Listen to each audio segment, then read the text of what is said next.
ఇటువంటి అభివృద్ధి పనులకు సంబంధించి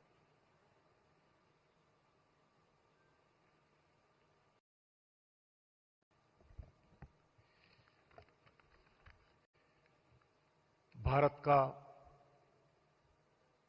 यशस्वी प्रधानमंत्री, लोकप्रिय नेता श्री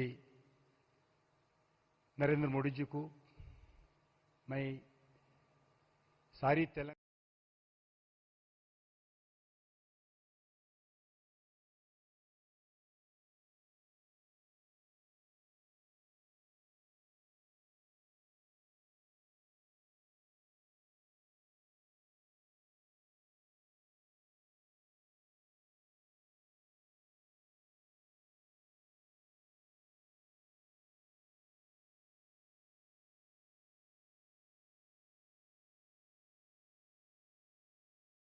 గారు, స్థానిక పార్లమెంట్ సభ్యులు కొండ విశ్వేశ్వరరెడ్డి గారు,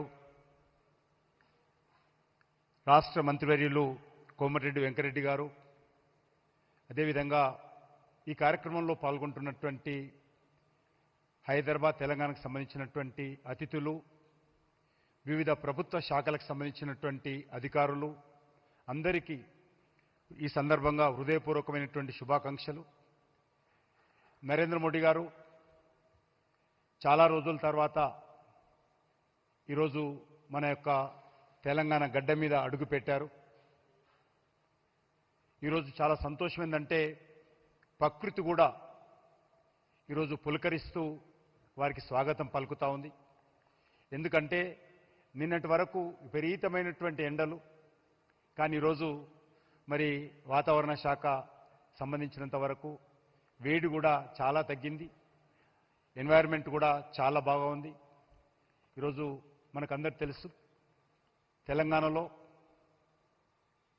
9,400 కోట్ల విలువైనటువంటి అభివృద్ధి కార్యక్రమాలకు రైల్వే శాఖకు సంబంధించి, జాతీయ రహదారులకు సంబంధించి, అదేవిధంగా వరంగల్లో prime minister mega textile park దానికి సంబంధించి, అదే కాకుండా జహీరాబాద్లో ఇండస్ట్రియల్ కారిడార్ గురించి ఈరోజు ప్రధానమంత్రి గారు ప్రారంభోత్సవం చేయడం కోసం, కొన్ని తెలంగాణ ప్రజలకు డెడికేట్ చేయడం కోసం ఈరోజు ప్రత్యేకంగా రావడం జరిగింది. మనకు తెలుసు తెలంగాణ రాష్ట్రంలో ప్రధానమంత్రిగా బాధ్యతలు చేపట్టిన తర్వాత నరేంద్ర మోడీ గారి నేతృత్వంలో అనేక రకాల అభివృద్ధి కార్యక్రమాలు, జాతీయ రహదారులు స్వాతంత్రం వచ్చినప్పటి నుంచి గౌరవనీయులు నరేంద్ర మోడీ గారు ప్రధానమంత్రిగా బాధ్యతలు చేపట్టిన తర్వాత మరి ఏ రకంగా అభివృద్ధి జరిగిందో మనకు తెలుసు. స్వాతంత్రం వచ్చినప్పటి నుంచి 2014 వరకు 2,400 కిలోమీటర్ల నేషనల్ హైవేస్ ఉంటే ఈ 11 సంవత్సరాలలో మరి సుమారు 2,600 కిలోమీటర్లు జాతీయ రహదారులు పెరగడం జరిగింది. పెద్ద ఎత్తున కేంద్ర ప్రభుత్వము జాతీయ రహదారుల మీద ఖర్చు పెట్టడం జరిగింది. అందులో ఈరోజు మరికొన్ని రహదారులు చేరుతా ఉన్నాయి. అదేవిధంగా రైల్వే నెట్వర్క్ కూడా ఈరోజు తెలంగాణలో చాలా అభివృద్ధి జరుగుతూ ఉంది. సుమారు 42 railway stations at a time తెలంగాణలో, కొన్ని కొత్త రైల్వే స్టేషన్స్, కొన్ని రీడెవలప్మెంట్ చేస్తున్నటువంటి రైల్వే స్టేషన్స్ కూడా స్వాతంత్రం వచ్చిన తర్వాత